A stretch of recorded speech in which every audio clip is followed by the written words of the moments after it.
Good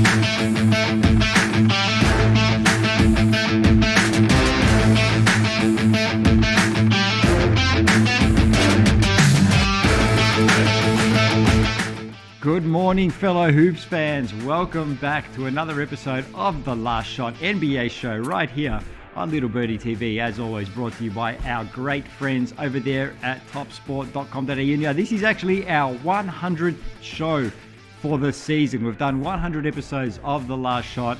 It's good to give ourselves a round of applause because it's a pretty good effort. We've given you guys quite a bit of content this season, and hopefully you've enjoyed it all. Now, we're going to bring on our special guest for episode number 100. It's old mate, Mr. Andrew Parkinson. He's my favorite Magic man. He did. That doesn't say much because you hated us. So that doesn't say much. And congratulations on your 100th show. I've only been here for about the last 20 odd or so. So I've kind of just come in for the glory. But no, well done on 100 shows so far. Especially to our great producer, Borko, as well. We've got to give him a mention. He works harder than anyone. Absolutely. We've got a great team that helps put this show together, Parky. And even though you've only been on for the last 20 shows or so, you're not just coming in for the glory, mate. You've been a valuable contributor to the team. Thanks, mate. And I'm actually starting today. I'm not coming off the bench, mate. So I'm ready to go, mate. I'm quite happy to play my role. But, it's good to get a start today, you know. Yeah. Be there for the start. We've got to give BK a little bit of competition, you know what I mean? We can't let him get too comfortable. No, he's a starter. If he comes back, I'll take my rightful place on the bench. I know how it works in a championship team. I know how it works. Yeah, you do. You've won a couple of them. All right, Parky, let's get straight into it. A lot of NBA news to talk about. We're going to start off with a bit of a look back at Game 2. The Golden State Warriors leveled it up at 1 in the NBA Finals Series. Pretty comfortable win in the end, 107-88. Parky, Game 2 was what I thought Game 1 was going to be. The Warriors were in absolute control of that one there. Just sort of looking back on it, Parky, what are some of your thoughts and reflections on Game 2, sorry? Yeah, well, just a big third quarter from the Warriors. It's well known around the league that that's where they do their work in the third quarter. They did that in Game 1. They outscored the Celtics by 14 points in that third quarter to have a 12-point lead going into the last, mind you. It wasn't enough to get the victory, but they went a bit of a step above in Game 2 by getting up. What was it? They outscored them by 21 points in that third quarter. Yep. It was 35-14. But that was a bit of a crushing blow, I think, towards the end of that third quarter. I think they were only up about 8 points with, a few minutes to go. And then it was a 3 from Steph, another 3. They went to 11-14, to 17. And then Poole had those last 2 threes to end that third quarter to put them up 20. And then he hit the half court one to put them up 23. And then it was game over. Tatum didn't play the whole last quarter. Steph had a good rest. So that last quarter really didn't count for much. But yeah, that 23-point lead going into the fourth quarter was a bit too much for the Celtics to come back from, as they did in Game 1. But yeah, it was a great game, good bounce-back game from the Warriors. And yeah, as I said, that third quarter was just magical. That just basically ended the game. They're up 2 points at the half. You have a third quarter like that, and you're up 23 going to the fourth. It's game over. The Celtics were already thinking and looking ahead to Game 3 at home. Yeah, and look, as far as, from the things from the Celtics side as well, I guess Draymond was right when he said that, they didn't expect another big contribution from Horford, Marcus Smart, and Derek White like they did in that first game, especially shooting the ball from 3, because those 3 definitely struggled. Jason Tatum, he had a team high 28 points, but he shot just 8 for 19, and the majority of those were actually 3-pointers. Jaylen Brown started out strong as well, but he struggled the rest of the way, finishing with 17 points on 5 for 17 shooting. The Celtics did turn the ball over quite a bit in that game. I think they had 17 turnovers that led to 33 points off those turnovers for the Golden State Warriors. Parky, do you think that's probably the biggest adjustment the Celtics have to make for Game 3, is just probably taking care of the ball a bit better? Oh, for sure. Yeah, no, that's been all the talk. They've got to reduce those turnovers, and 15 of those were steals, which live ball turnovers, which generally leads to points. So I think the Warriors scored 33 points off those turnovers. And if the Celtics can tidy that up, I think that's going to make a big difference. But you mentioned Tatum. He had I guess, a bounce back game scoring wise, because he only had 12 points in game one, ended up with 28 basically in three quarters. He didn't play the last. But what was really weird to me was that he had a plus minus of minus 36. Oh, wow. And I think that's his worst ever in any game he's ever played in the NBA. So, yeah, that was, I guess that was the turnovers. And I mean, plus minus is a funny sort of stat, because I thought Tatum played better in game two than he did in game one. He was happy in game one because the team won. But yeah, the team lost, and I just could not believe that minus 36 plus minus. So yeah, I think Tatum's going to tighten up with his turnovers. I think he had 4 or 5 himself, and that led to at least double-digit points, just from him turning it over. So yeah, I think there's a lot of different things that can happen, in this series, and I don't see. Yeah, that's one thing I don't see happening again. I don't think the Celtics are going to be as loose with that. But look, the Warriors came out; they were ready to go. Draymond set the tone, and they weren't. They didn't want to get in that 2-0 hole. Yeah, Parky, there's actually one more guy I want to ask you about. He probably played more in the fourth quarter than any of the other starters, and that's actually Klay Thompson. So even when that game was done and dusted, I think it was like early to, mid fourth quarter, Steve Kerr pulled all the starters, but he left Klay Thompson in there a little bit longer. Now, he did struggle shooting the ball in game two, and you kind of got the sense that Steve Kerr left him in, for no other reason other than to sort of maybe try and get him going and get him some, momentum and confidence heading into game three. Is that the sense that you got from that as well? Yeah, exactly. Yep, the commentators picked up on it as well. Yeah, he cleared the bench, left Klay out there, and Klay had a license. I mean, he's got the green light anyway. But they were trying to get him going. You could see that, and I mean, he only ended up with 11 points. I think he had 15 in game one, so he's averaging 13 for the series. But it's more, his percentages. So yeah, I think Klay's got to contribute if the Warriors are going to win the championship. But yeah, they were trying to give him a bit of get a few shots up. Trying to just get him going. Basically, they know that it's going to be a long series, and Steph can't carry the load, the whole time. So yeah, definitely, and that's where the Warriors having Poole step up as well, because I think in any given game you can rely on Steph. It's just what you're going to get out of Poole and Klay, and I think one of those has to sort of play pretty well. And Poole, with that flurry he had at the end of that third quarter, really put the game, basically, put the game in the Warriors' favor. So that's something that Klay sort of normally does. So I think, if Klay can get going, it's going to be great for the Warriors.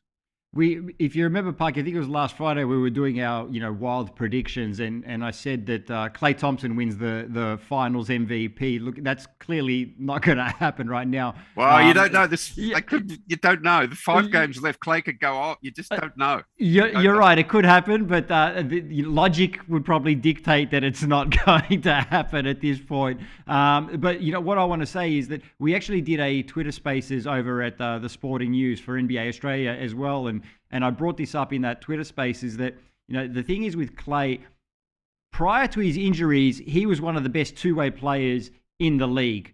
Yeah, and since then, he's obviously lost a step, defensively. A shooter's going to be able to shoot. He's going to be able to shoot the ball until he's like into his 80s. That's never going to be an issue for him. But it's also the consistency, whereas before he could do it on a nightly basis, now post-injuries, I feel like he's not that guy anymore where he's going to be able to put up those kind of numbers that the Warriors need on a nightly basis. Now, you're right. He can do it in a game, but then in the game that he's not doing it, a guy like Jordan Poole has to step up and be able to do it to sort of cover for Klay in those situations. Because I agree with you, Parky, without at least one of those two having, a pretty decent night, I don't think the Warriors win.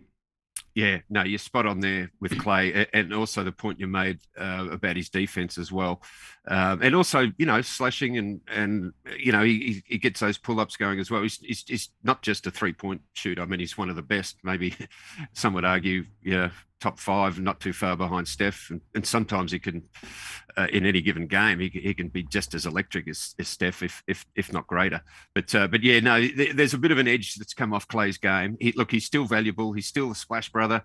But yeah, I think you're right. He's missing a couple of little, going through those horrendous injuries and not playing for 2.5, 3 years or whatever it was. I mean, he's done amazing to get back to this point. Don't get me wrong, but I do think that there's just been a little edge taken off. He's a little bit older as well, but those injuries he's had, it's definitely taken away a little bit of his athleticism, a little bit of his defensive prowess. But that's where Wiggins steps in. Wiggins is kind of playing that Iggy role as well. So they've got to rely on sort of some other people to chip in there. But no, Clay's still very, very valuable. But I think he's just lost a little bit of an edge. Yeah, look, I'll take, and I said this during the season, I would take 80% Clay, over 100% of some other players in the league any day of the week. So he's definitely lost a step defensively, but like you said, Parky, he's still very, very valuable to the Golden State Warriors. All right, let's move on and talk a little bit about Draymond Green. We spoke about him the other day as well, but, Draymond manages to stay in the news, even during an NBA Finals somehow. Now, we're going to show a clip in a second, but he was asked by a reporter about on how the Warriors' offensive game plan seems different in these finals compared to their last few appearances when Kevin Durant was still on the roster. And Draymond Green, made it clear that the offense has run through Steph Curry and will continue to run through Steph Curry. Let's just take a listen to what he said here. Feels like this is a little bit different, at least through these first couple of games. It's a lot of Steph and then just trying to find where the rest of that offense comes from. Are you guys feeling that? Is this going to have to be done a different way? Oh, well, I think our offense is always a lot of Steph. It all starts with Steph. Whether, when KD was here, our offense still started with Steph. And, that's the way it's going to be. I think, when you're playing against a team like that, you have to get offense from other places and not just Steph. And I think for the most part, we did a pretty good job of that.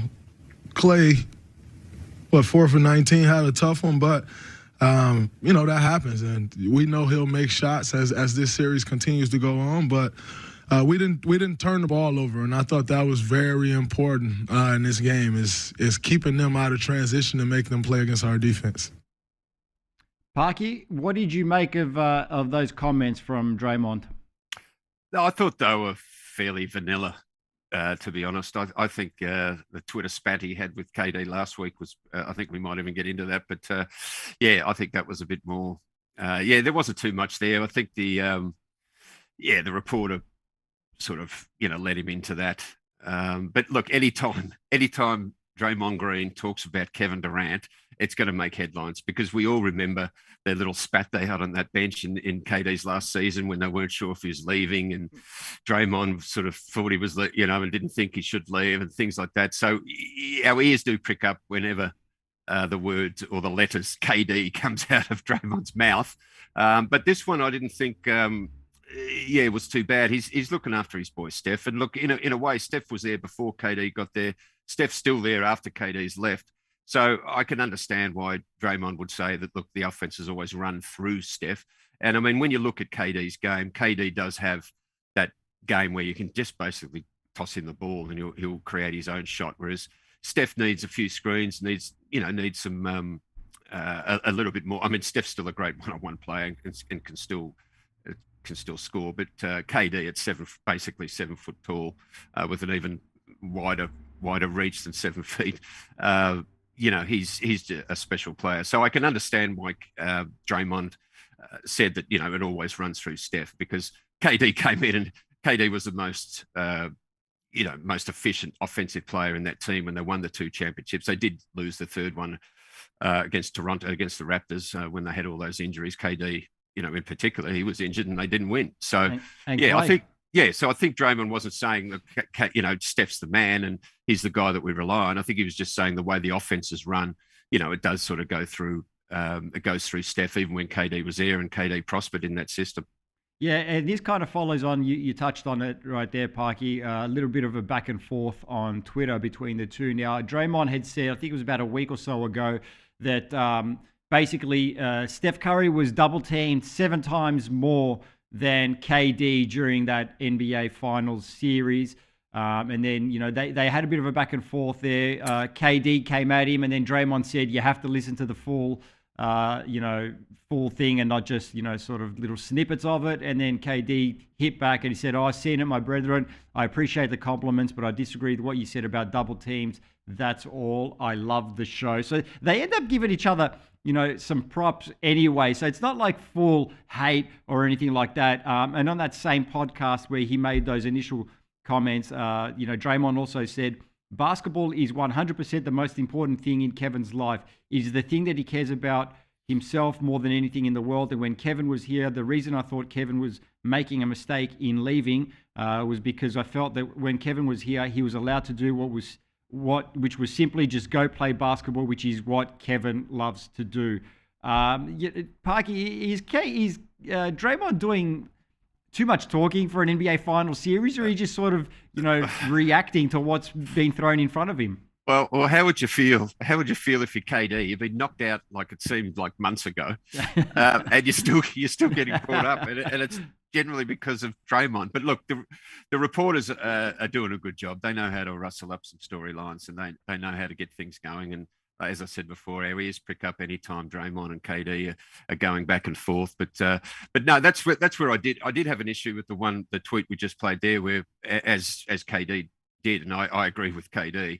And I don't think Steph was double teamed 7 times more than KD. I think maybe doubles, maybe he was double teamed, maybe twice as much as KD, maybe, but I don't think 7 times. So I think Draymond was exaggerating that point. But yeah, the point about him making a mistake leaving and knowing KD, that's an interesting one. But remember, these guys hashed it out. I think they had a podcast with Colin Coward last summer, and they kind of hashed it all out and worked it all out. And they call each other their brother and things like that. And you know what it's like with I've got a brother, and you fight with your brother, but you love him in the end. And right. I think that's where these two guys are at. They've won 2 championships together. They'll be forever attached to each other, I guess, and they've made up. They're being men about it. But I think those tweets last week, I think that was that was a bit more of a stir than what he said the other day after Game 2 in the press conference. Yeah, look, I agree with you, Parky, and I wrote an article. We touched on this just before we came on air for the show. I wrote an article, and I mentioned that the 2018 finals in which KD won the MVP, I said he put up phenomenal numbers, which he did. And I said he was obviously the focal point of the Cavs defense every single night. And I copped a little bit of flack from a couple of people on Twitter. And it was just like, I don't know what game these people are watching, but you mean to tell me that the best player on the planet was not the focal point of the Cavs defense? I'm sorry. I've got a bridge to sell you in Brooklyn otherwise. And also, that whole double team issue, like, Kevin Durant's 7'1". It's pretty hard to double team a guy that can literally see over the double team and pass out of that double team. So it's obviously going to be much easier to double team a guy like Steph, who's only 6'3", 6'4", right? Yeah, no, exactly. And that's where it comes into play. You're talking about, okay, the offense runs through Steph. He was double teamed twice as much and all that. Well, who was the best player? I mean, KD, look, I'm a Steph fan. I love the way Steph plays. And I think it was great that he accepted KD for those years, and he was happy to take. He just won 2 MVPs, for goodness sake.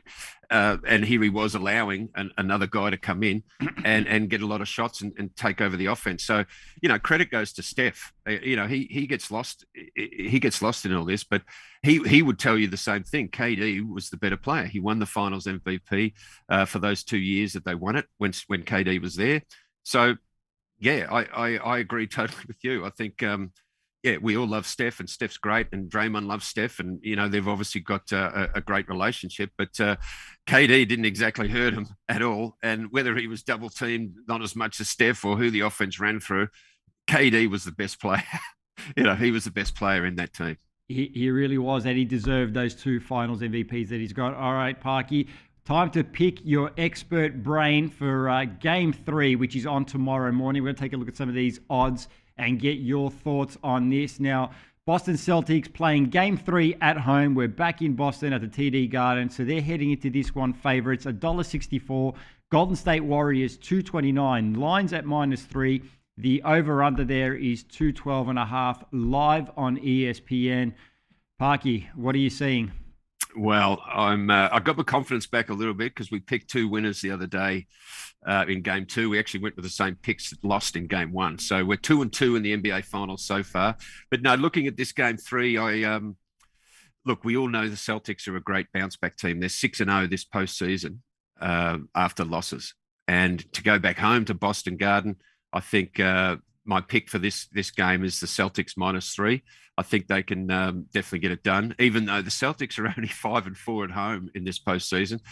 They do bounce back well. So I see them bouncing back in this game. They're going to limit the turnovers.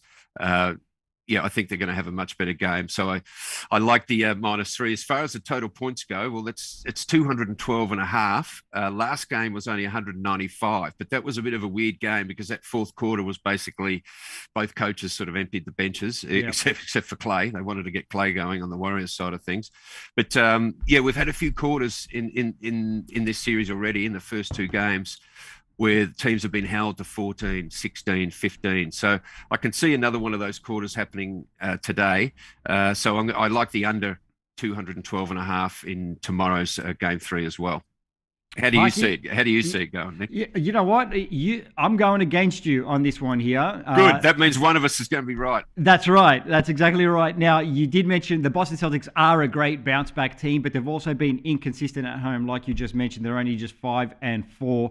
I think that they're going to split these games again, and I think the Golden State Warriors will win Game 3. I think that's the one that they get. So I'm writing this down. Nick's pick is Warriors +3. Yes, and I like the under as well. Again, okay. So you're with me on the under. Yeah, I'm with you on the under. Yeah, but I'm going the Golden State Warriors because I think this is more of a must-win for them. Because if they lose this one here, then the pressure is really going to be on for them to win Game 4. So I like the sort of they're heading into this one with a little bit of momentum coming out of Game 2. So yeah. No, I can see them splitting these 2 home games. I just went the other way than you. I think the Celtics will get this bounce back game, and without giving away my pick in Game 4, depending on how it goes, if the Celtics do win this Game 3, then I would probably be looking pretty heavily at Golden State for that for Game 4 to tie it up to go back to the Chase Center for Game 5. But let's not jump ahead too far. Let's just stick with this Game 3 tomorrow. But it's very interesting because the way these 2 teams are poised, it's a fairly even battle from here for the championship. It certainly is, Parky. Let's take a look at the correct scores for the series as well before we get on out of here, because there's the top 4 there. Look at that. The money's coming in for a relatively long series here. We've got 4-3, 4-2, 4-3, and 4-2. It's the first 4 over here. The 4-3 Warriors at 390 is the favorite. I picked Warriors in 6. I'm still sticking with it, Parky. What do you reckon? Yeah, well, that's 550. No, that's a possibility. You see my Celtics there, 4-1. My wild prediction, Celtics in 5. That's blown out a little bit, but no, it's looking that way. It's going to go 6 or 7. We all hope it does as well, because I think these 2 teams are fairly evenly poised at the moment. And I think if we throw up the actual championship odds, I know they've been going along the bottom of the screen on the tracker there, but if we throw those up, we can see that. You can't get any more even than that in the gambling. No, you can't. $1.90 each, a pick 'em each from this point. It's 1-1, and no one. The sports books can't separate them. So that just shows you how close this series is poised. At the moment, $1.90 each. So that's flipped and flopped after Game 1 and 2. The Warriors were obviously favoured going into Game 1, then they lost Game 1, and then it flipped over to the Celtics being the favoured in the series, and now that they've got them both at a pick 'em. Yeah, look, and if they end up splitting these 2 games in Boston, I think it's going to be even harder to pick them after that as well. Oh yeah, no, for sure, and at the finals MVP odds, we've got those as well.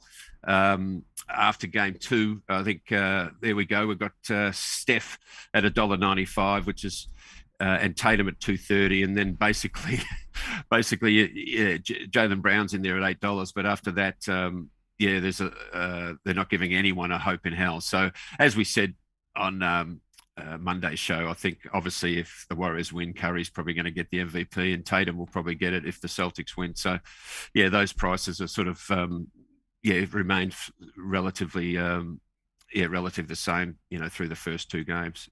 No one else besides Jaylen Brown, I guess, has played pretty well, but yeah, it's looking like it's either going to be Curry or Tatum.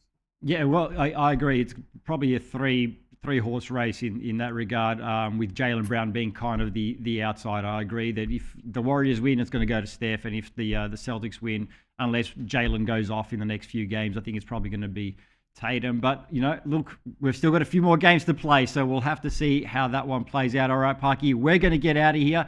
Thank you very much for stepping in and coming in off the bench today. And No, I started today. You started today, mate. I'm coming off the bench Friday when BK's back. Listen, mate, you do so well when you start. We might have to put BK on the bench for a while. I don't know.